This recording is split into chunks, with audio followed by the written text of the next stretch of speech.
All right, everyone, we are almost done. We're in the last section, which is section 6, which is called dimensional analysis. Whew, that sounds really difficult, but it's really not, because dimensional analysis is simply converting from one unit to another.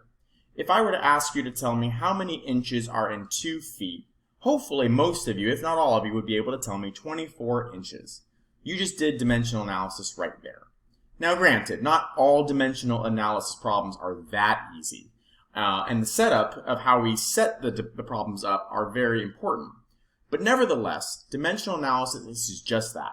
It is converting from one unit to another. It's also referred to as factor label method because the method of doing dimensional analysis is using unit factors or conversion factors, which are essentially fractions where the numerator and the denominator are related in some way. Let me give you some examples of conversion factors. We know 1,000 grams is equal to 1 kilogram. We might look at a density, maybe the density for an object, and we've figured out that for every 1 milliliter, it weighs 3.15 grams. We'll look later on at how much a compound weighs per mole. We can say 1 mole of a compound may weigh 55.85 grams. We could even think about things as simple as a wage. Someone could make $15 per 1 hour. All of these are examples of conversion factors, which remember, conversion factor just relates the numerator to the denominator in one way, shape, or form. Now we can use these conversion factors to help us convert from one unit to another. When you're setting up your conversion factors, be sure the units are canceling out. So I have 2 conversion factors right here that we are hopefully familiar with. We learned earlier that 1 inch is equal to 2.54 centimeters. That's a conversion factor. And we also know from just everyday life that 1 foot is equal to 12 inches. That's a conversion factor as well. But how will we set them up in the problem? We need to do so in such a way where the units cancel. So for example, if I'm asked to convert centimeters to feet, I would want to make sure that the centimeters, which is on the top here, has the centimeters on the bottom here. So that way they'll cancel out. Same thing with inches. Inches needs to cancel here, so that way the only thing I'm left with is the unit that I want. And so that's how you would set up a dimensional analysis problem, specifically the conversion factors. Now, some of you will be very good at these, in the sense that you won't need much help with it, you can go right into it. But some of you might need a little strategy. So here are some steps you can use. So the first thing I tell students that aren't sure where to start is I tell them, write out the concrete value of what you're starting with. In other words, what is the definite amount that the problem states? Because some problems are going to throw a lot of numbers at you, and you won't know which number to start with. So I always ask students to write down the number they're asked to convert. Then what I would have them do is move on to step 2. Write down where you want to go. What are the units that you want to end up in? So you got what you're starting with and where you want to end with. And then the third step is develop a roadmap, like what I like to call it, to get from your starting units to your ending units. And how you do that is you're going to use conversion factors. Now ask yourself, does the problem give you conversion factors? Because you may need to use the conversion factors the problem gives you. Some conversion factors may not be given.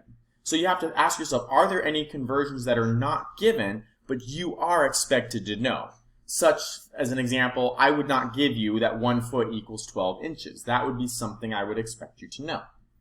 If your starting and ending units are not measuring the same thing, what conversion factor would bridge them together? An example of that is if you're starting with grams, which is a measure of mass, and you're asked to somehow solve for liters, well, grams and liters don't measure the same thing. Grams measure mass and liters measure volume. So I'm thinking to myself, what conversion factor bridges mass with volume? Oh, density, right? Because density has the units of grams per milliliter. So that would be the conversion factor that would help me switch from one measurement to the other. All right, with that being said, let's look at some examples. I'm hoping to get through as many as I can in this video. So example number 9 has several examples here. So first question, how many grams of meat are in a quarter pound, which means 0.25 pounds, hamburger? So this is the value that I'm starting with. That's the concrete value that the problem gives me. So I'm going to write that out, 0.25 pounds. And the question is ultimately asking me to get from pounds to how many grams. And so if I take a look at what it's asking me to do, I'm staying within the context of mass. So I ask myself, do I know a conversion factor? Because it's not giving me anything. Do I know a conversion factor that would relate pounds to grams? And if you remember from an earlier video, that actually is one of the conversion factors that you need to memorize. We do actually know that 1 pound is equal to 453.6 grams, roughly. So knowing that, I can set that up as a conversion factor. In other words, as a fraction. Just make sure that you write the units where they need to go appropriately. And I always tell students, write the units first, then plug in the numbers. So in order for pounds to cancel, pounds has to be written down here. So that way they'll cancel out. And ultimately, I'm trying to get to grams. Then I plug in my numbers. For every 1 pound, there will be 453.6 grams. The pounds would cancel out, and that would be my setup to calculate. So now let's solve the problem. I would do 0.25 times 453.6. I don't need to divide by 1. And since I was multiplying and dividing, my significant figures rule is lowest sig figs, which sig figs here is 453.6 has 4 sig figs. 0.25 has 2 sig figs. The 1 pound is exact. That doesn't dictate your sig figs. We're saying 1 pound exactly is equal to 453.6. So it looks like 2 sig figs are my lowest. So my actual answer is 113.4, but I'm going to round that to 110, or you can say 1.1 times 10 to the second. They're both saying the same thing. Just make sure that you have your units of grams. And so let me put grams here and grams there. All right, let's look at another example. A typical building in New York City measures 1,550 feet. What is this height in meters? So that's my starting number right there. That's what I'm asked to convert. 1,550 feet, so let's go ahead and write that out. It's asking me to go from feet to meters. So I'm going to write this off to the side. Feet to meters. So once again, I'm not asked to convert from one measurement to another type in terms of, like grams to volume. Both feet and meter measure length. So I'm going to ask myself, do I know a conversion factor that will get me from feet to meters? Well, Google doesn't count, right?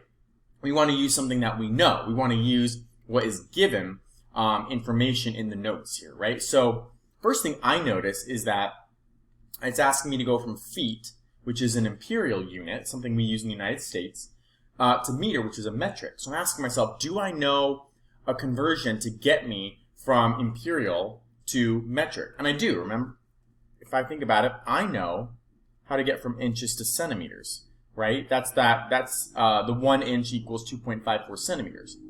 Well, if I think about that, I could get from centimeters to meters then. And how can I get to inches? Oh, well, I'm starting in feet, right? So that's my roadmap right there. That takes me from what I'm starting with to what I'm asked to end with. So this one was a little bit more, but nevertheless, that's how I would develop a roadmap. Every arrow you see in your roadmap is how many conversion factors that you're going to have to use. So I like to just set them all up at the same time. So there's 1, there's 2, and there's 3, right? Just set them up because I know I'm going to need 3 conversions. The first conversion is asking me to go from feet to inches. So feet needs to go on the bottom here, inches go on top there. That way the feet cancel. Notice how I put my units in first before I put numbers in. The next conversion is going to help me go from inches to centimeters. Inches needs to go on the bottom, so that way they cancel, and centimeters will go on top. And then the final conversion, I'm going from centimeters to meters. So centimeters is on the bottom, meters on the top. So everything will cancel, and I'll end up being in meters. Now I just need to backfill and plug in all the numbers. How do inches and feet equate to each other? I know that for every 1 foot, there are 12 inches. How do inches and centimeters relate to each other? For every 1 inch, there are 2.54 centimeters. And then finally, how do centimeters and meters relate? Well, for every 1 meter, there are 100 centimeters. That's where we get the prefix centi, like century, from. And so I've got all my numbers in there. And so now I just multiply through. 1,550 times 12 times 2.54, and then divide it by 100. Notice I do everything all at once because it's all multiplying and dividing. Now that I get my final answer, which unrounded is 472.44, okay, that's the unrounded, I need to round this to 3 significant figures because this number has 3 significant figures. That 0 does not count because there's no decimal in the number. Notice sig figs did not come from any of these other numbers because if you think about it, all these other numbers are exact. They are not measured values, they are exact values. So 3 significant figures is what's limiting. And so I would round this to 472, and then my unit is meters. All right, let's take a look now at this one. If a car is traveling 55 miles per hour here in Phoenix, what is the speed, the car's speed in meters per second? So in this example, we're not just converting 1 unit, we're actually converting 2 units. So 55 miles per hour, do you see how there's 2 units? I'm going to write it like this, miles per hour. So there's 2 units, that's a derived unit, right? I need to somehow convert that to meters per second. So I have to convert miles to meters and hours to second. We're still going to do it the same way. Develop a roadmap, right? So let's talk about the top first. How would I convert miles to meters? Well, notice the problem gives me some information here. It gives me a conversion factor that I can use. It gives me the information I need to convert from miles to kilometers. So I can get from miles to kilometers, and if I can get to kilometers, then I can get to meters by simply using a metric conversion. If I wanted to convert the bottom, hours to seconds, some of you might know how many seconds are in an hour, and by all means, if you do, go for it. But it would probably make more sense to go from hours to minutes first, and then from minutes to seconds. So how many conversion factors are we going to need total? 1, 2, 3, 4. So let's go ahead and set that up. The number that I'm supposed to convert is 55, but notice how I write it, and this is very important. I have to separate miles per hour, and if it helps you, write a 1 there, because that's what really it means, right? 55 miles per 1 hour. Now, as far as setting it up, we know we're going to need 4 conversion factors. So there's 1, 2, 3, and then 4. As far as which unit you want to convert first, it's up to you. So I'll convert miles to meters first, and then we'll convert hours to seconds. So just ignore the 1 hour for right now. Just, hold your hand over it so you don't have to look at it. All right, I need miles to cancel out, so I'm going to put that on the bottom. And then I'm going to go to kilometers for my first conversion here. So miles will cancel, and I'll be in kilometers. But then I need the kilometers to cancel, because ultimately I want to get to meters in that second conversion. As a result of these 2 conversions that I'll do here, I will end up having my top unit be in meters, which is what I want. Now, let's convert the bottom, hours, to seconds. So ignore what we just did. Leave it there, obviously, but, ignore all of that. We need to convert hours. Now, notice hour is on the bottom, right? So we need hour to be on top, so that way it'll cancel from there to there.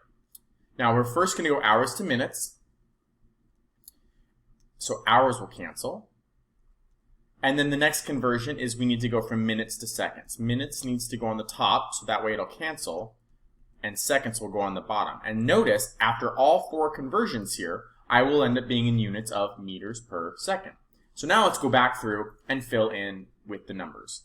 So how do kilometers and miles equate? That's this conversion right here. So for every 1 mile, I know that's equal to 1.6093 kilometers. How do meters and kilometers equate? Well, kilometers is the larger, and what does kilo mean? 1,000 meters. How do hours and minutes relate? For every 1 hour, there are 60 minutes, and for every 1 minute, there are 60 seconds. So now let's multiply through. We have 55 times 1.6093 times 1,000, and then divided by 60, and then divided by 60 again. With my significant figures, it looks like 2 significant figures is my lowest. And so my answer, rounded, is 25 meters per second. All right, we only have 15 seconds left, so pause the video, and then I'll have the answers for the last 2 and the work remaining. All right, so there are your answers. Those were challenge questions, by the way. I have work on the side for this second question, and this last one has 2 sig figs because 9 is